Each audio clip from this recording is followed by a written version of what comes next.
29日，网友爆料称李荣浩在家电维修论坛发布了新专辑预告，内容写着“没有流程，只有新专”。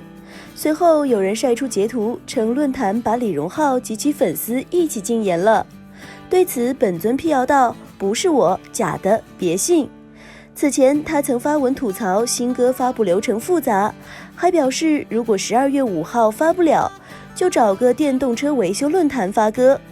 非凡娱乐实。